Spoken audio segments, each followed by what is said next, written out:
There's been an emergency aboard the Soyuz spacecraft that was carrying an American astronaut and a Russian cosmonaut. They had to abort a launch after a failure of one of its rockets.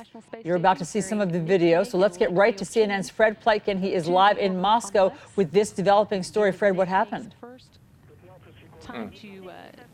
Hi, Allison. Yeah, it is actually developing as we speak. And you know, this was a major incident in this launch, but it also seems as though it could have been a lot more catastrophic as it was. We know from space travel, from incidents in the past, how small the margin of error is when you're shooting people into space. Trying to piece together what happened, here's what we know so far. This rocket took off with Nick Hague, the American astronaut, and the Russian astronaut, Alexei Ovchinin. And I would say about 3 minutes, a little less than 3 minutes into the flight, it was the second stage of the Soyuz booster rocket that seemed to have some sort of technical malfunction. I listened to the broadcast as it was going on, and it was amazing to hear the astronauts how calm they remained when they realized that this rocket was not working properly. They then detached the capsule from the rocket and went into what's called a ballistic descent back to Earth. That's basically a much faster descent than you would normally have if you're trying to get back to space. It seems that the parachutes deployed. They landed about 250 miles away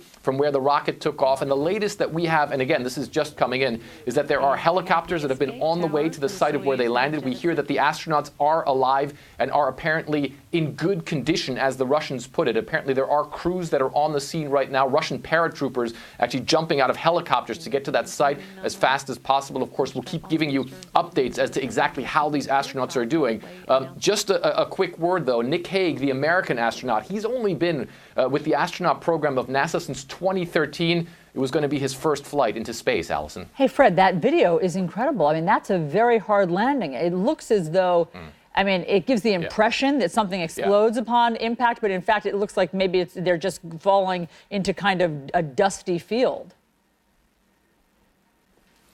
Yeah, I think that it's probably them falling into a dusty field. You know, that area around Baikonur, which is actually in Kazakhstan, it's not even in Russia. You know, that's a very dusty kind of steppe type area that they would have been landing in. But of course, you're absolutely right. That landing, nonetheless, would have been fairly hard. They do deploy those parachutes, but of course, this is not a usual situation for that spacecraft to return. It is made to withstand a large amount of impact. That's how Russian space travel is. You know, that's the way their capsules do land. But it certainly does seem to be that it's harder than usual. But you know, the real miracle in all of this, hard to call it a miracle. It's really unclear whether or not this is something that the astronauts initiated, or whether the spacecraft initiated it themselves. Is that they were able to get off that rocket as it was malfunctioning? Because you know, we've seen in the past disasters in space travel, and they don't usually end as well as this one seems to have ended. So the Russians continuing to get us information. We're getting it as it comes along, but it really seems as though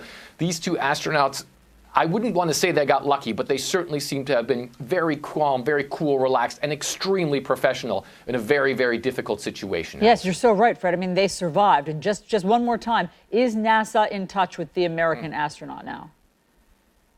Yeah. I'm not sure whether NASA is in touch with the American astronaut directly, but NASA has also put out information saying that they know that the astronaut is doing okay. Basically, what seems to have happened is that while all of this was going on, when they noticed that something was wrong with the booster, and then also after they detached and were in a descent, the astronauts pretty much at all times seem to have been in touch with Mission Control. Now, Mission Control not only has Russians in it, because of course this is a combined mission, it's got Americans in it as well. So NASA, through the folks that would have been in the Russian Mission Control room, they would have had contact with the two astronauts as well, so they would have known what's going on. Not the exact status of the astronauts, but certainly whether or not they were still alive, whether or not they were still conscious, and sort of how they were doing as they were coming down, and possibly also after they landed, Allison.